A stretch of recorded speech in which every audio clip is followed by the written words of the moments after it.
Mr. Garland, Senator Brewster, Senator Tidings, members of the congressional delegation, members of the faculty of Johns Hopkins student body, my fellow Americans. Last week, 17 nations sent their views to some 24 countries having an interest in Southeast Asia. We are joining those 17 countries and stating our American policy tonight, which we believe will contribute toward peace in this area of the world. I have come here to review once again with my own people the views of the American government. Tonight, Americans and Asians are dying for a world where each people may choose its own path to change. This is the principle for which our ancestors fought in the valleys of Pennsylvania. It is a principle for which our sons fight tonight in the jungles of Vietnam. Vietnam is far away from this quiet campus. We have no territory there, nor do we seek any. The war is dirty and brutal and difficult. And some 400 young men, born into an America that's bursting with opportunity and promise, have ended their lives on Vietnam's steaming soil. Why must we take this painful road? Why must this nation hazard its ease and its interest and its power for the sake of a people so far away? We fight because we must fight if we're to live in a world where every country can shape its own destiny, and only in such a world will our own freedom be finally secure. This kind of a world will never be built by bombs or bullets. Yet the infirmities of man are such that force must often precede reason, and the waste of war the works of peace. We wish that this were not so, but we must deal with the world as it is, if it is ever to be as we wish. The world as it is in Asia is not a serene or peaceful place. The first reality is that North Vietnam has attacked the independent nation of South Vietnam. Its object is total conquest. Of course, some of the people of South Vietnam are participating in attack on their own government, but trained men and supplies, orders and arms flow in a constant stream from north to south. This support is the heartbeat of the war, and it is a war of unparalleled brutality. Simple farmers are the targets of assassination and kidnapping. Women and children are strangled in the night because their men are loyal to their government. And helpless villages are ravaged by sneak attacks. Large-scale raids are conducted on towns, and terror strikes in the heart of cities. The confused nature of this conflict cannot mask the fact that it is the new face of an old enemy. Over this war and all Asia is another reality: the deepening shadow of communist China. The rulers in Hanoi are urged on by Peking. This is a regime which has destroyed freedom in Tibet, which has attacked India, and has been condemned by the United Nations for aggression in Korea. It is a nation which is helping the forces of violence in almost every continent. The contest in Vietnam is part of a wider pattern of aggressive purposes. Why are these realities our concern? Why are we in South Vietnam? We are there because we have a promise to keep. Since 1954, every American president has offered support to the people of South Vietnam. We have helped to build and we have helped to defend. Thus, over many years, we have made a national pledge to help South Vietnam defend its independence. And I intend to keep that promise.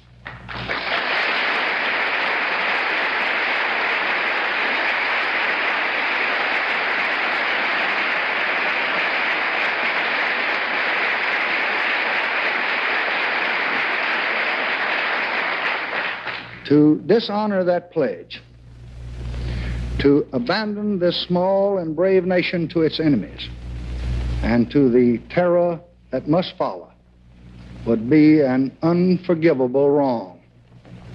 We're also there to strengthen world order.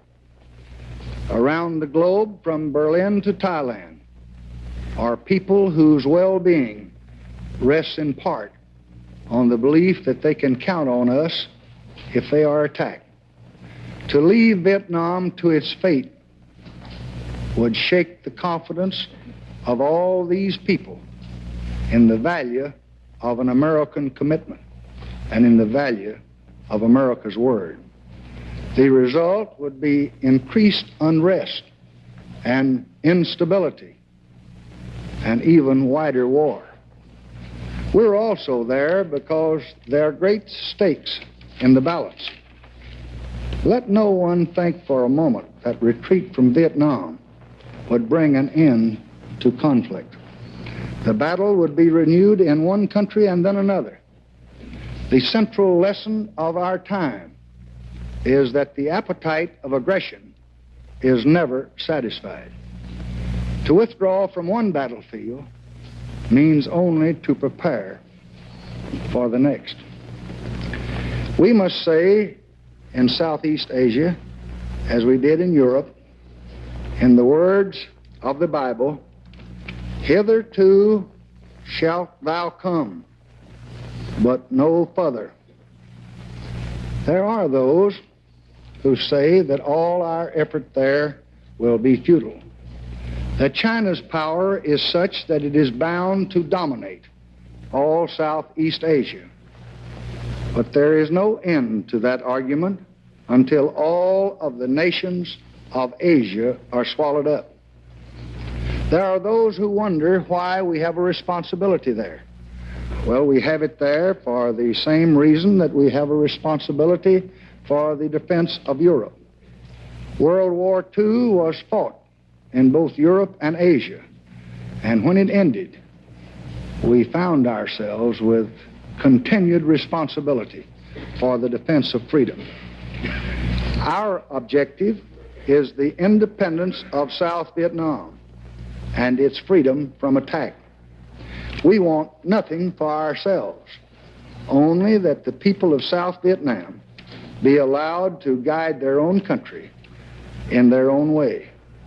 We will do everything necessary to reach that objective, and we will do only what is absolutely necessary. In recent months, attacks on South Vietnam were stepped up. Thus, it became necessary for us to increase our response and to make attacks by air.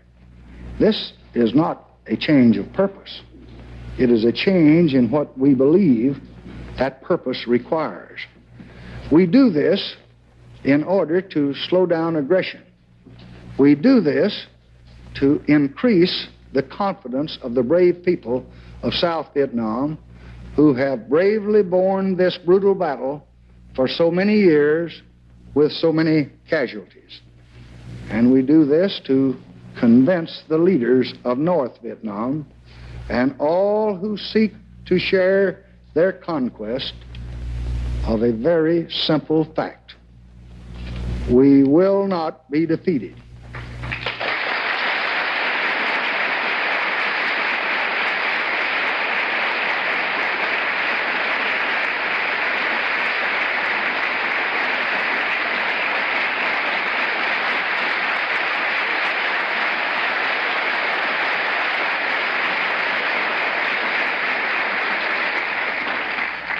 We will not grow tired. We will not withdraw, either openly or under the cloak of a meaningless agreement. We know that our attacks alone will not accomplish all of these purposes, but it is our best and prayerful judgment that they are a necessary part of the surest road to peace. We hope that peace will come swiftly, but that is in the hands of others besides ourselves. And we must be prepared for a long, continued conflict. It will require patience as well as bravery, the will to endure as well as the will to resist. I wish it were possible to convince others with words of what we now find it necessary to say with guns and planes. Armed hostility is futile. Our resources are equal to any challenge because we fight for values and we fight for principles rather than territory or colonies. Our patience and our determination are unending. Once this is clear, then it should also be clear that the only path for reasonable men is the path of peaceful settlement.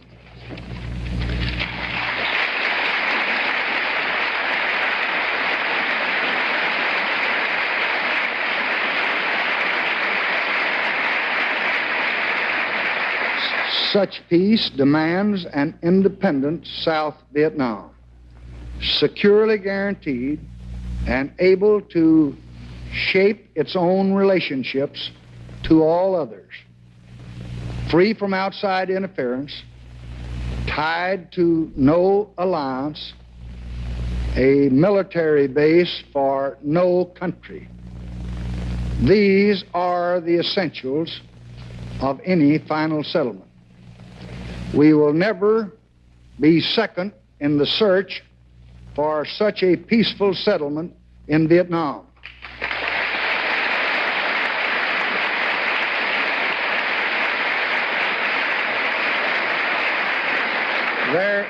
There may be many ways to this kind of peace, in discussion or negotiation with the governments concerned, in large groups or in small ones, in the reaffirmation of old agreements or their strengthening with new ones. We have stated this position over and over again, 50 times and more, to friend and foe alike, and we remain ready with this purpose for unconditional discussions.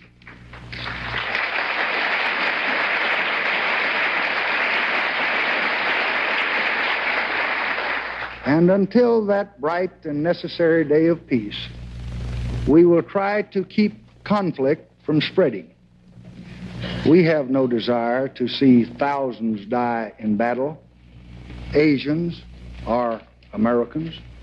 We have no desire to devastate that which the people of North Vietnam have built with toil and sacrifice. We will use our power with restraint and with all the wisdom that we can command.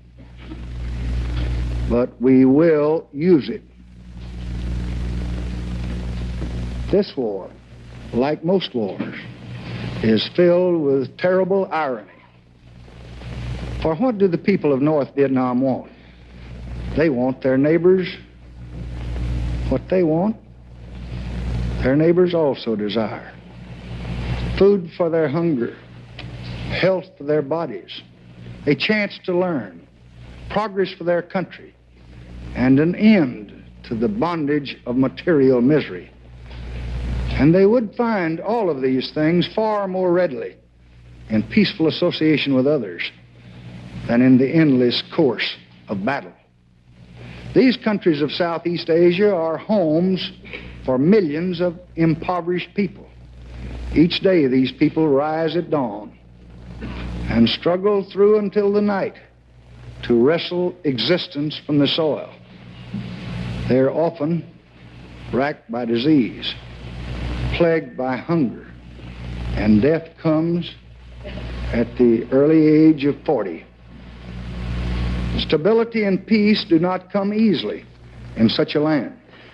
Neither independence nor human dignity will ever be won, though, by arms alone. It also requires the work of peace.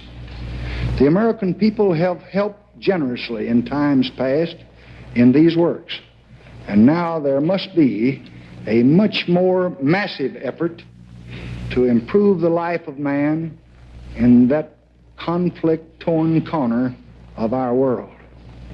The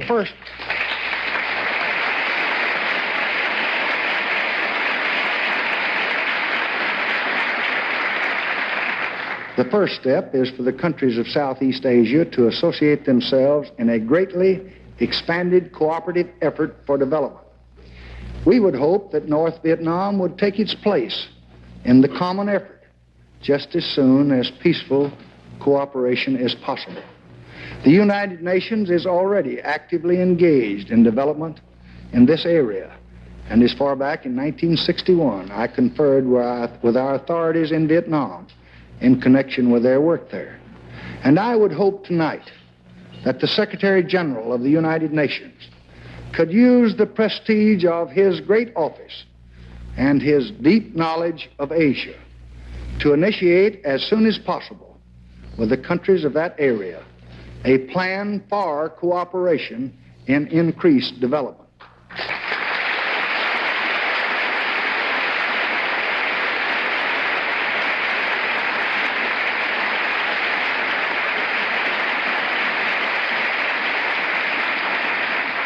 For our part, I will ask the Congress to join in a $1 billion American investment in this effort as soon as it is underway.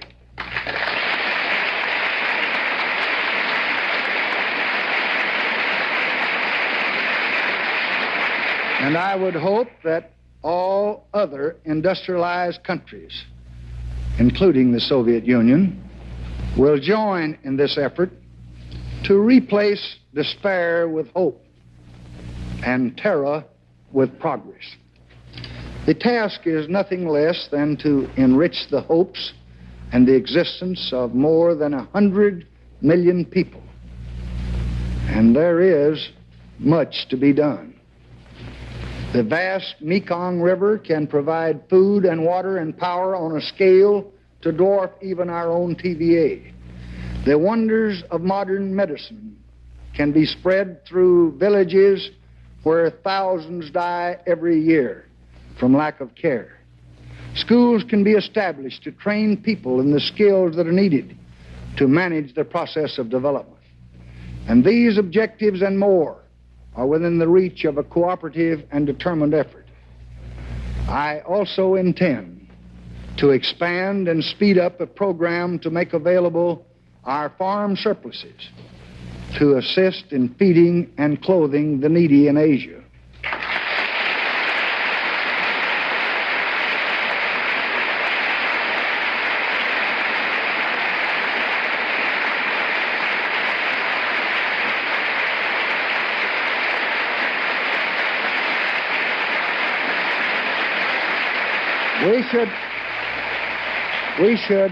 We should not allow people to go hungry and wear rags while our own warehouses overflow with an abundance of wheat and corn and rice and cotton.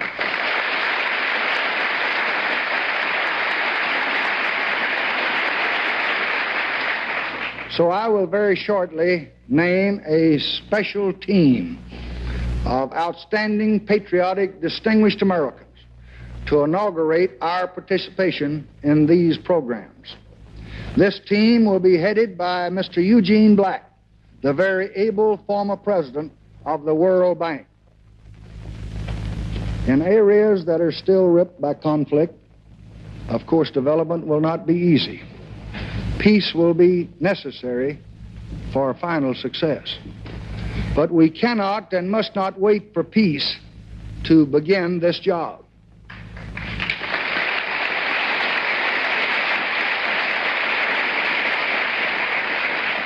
This will be a disorderly planet for a long time. In Asia as elsewhere, the forces of the modern world are shaking old ways and uprooting ancient civilizations. There will be turbulence and struggle and even violence.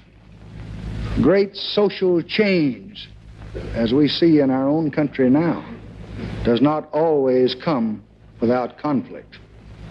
We must also expect that nations will on occasion be in dispute with us.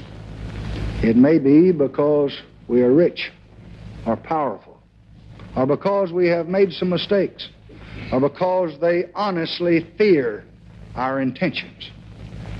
However, no nation need ever fear that we desire their land, or to impose our will, or to dictate their institutions.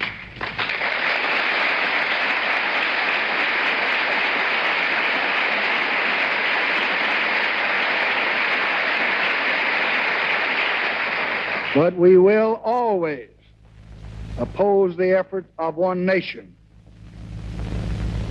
to conquer another nation.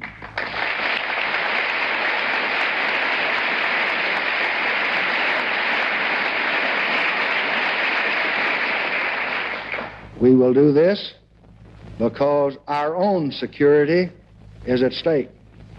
But there's more to it than that. For our generation has a dream. It is a very old dream. But we have the power, and now we have the opportunity to make that dream come true. For centuries, nations have struggled among each other.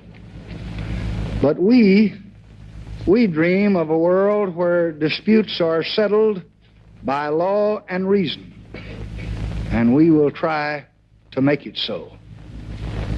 For most of history, men have hated and killed one another in battle. But we dream of an end to war, and we will try to make it so.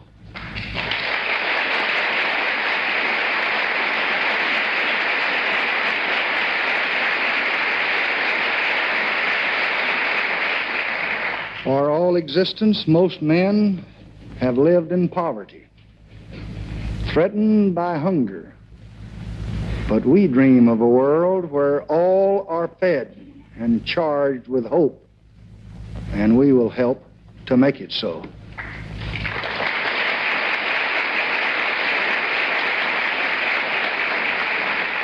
The ordinary men and women of North Vietnam and South Vietnam, of China and India, of Russia and America, are brave people. They're filled with the same proportions of hate and fear, of love and hope. Most of them want the same things for themselves and their families. Most of them do not want their sons to ever die in battle, or to see their homes or the homes of others destroyed. Well, this can be their world yet. Man now has the knowledge, always before denied, to make this planet serve the real needs of the people who live on it. I know this will not be easy. I know how difficult it is for reason to guide passion and love to master hate. The complexities of this world do not bow easily to pure and consistent answers. But the simple truths are there just the same. We must all try to follow them as best we can. We often say how impressive power is, but I do not find it impressive at all. The guns and the bombs, the rockets and the warships are all symbols of human failure. They are necessary symbols. They protect what we cherish, but they're a witness to human folly. A dam built across a great river is impressive.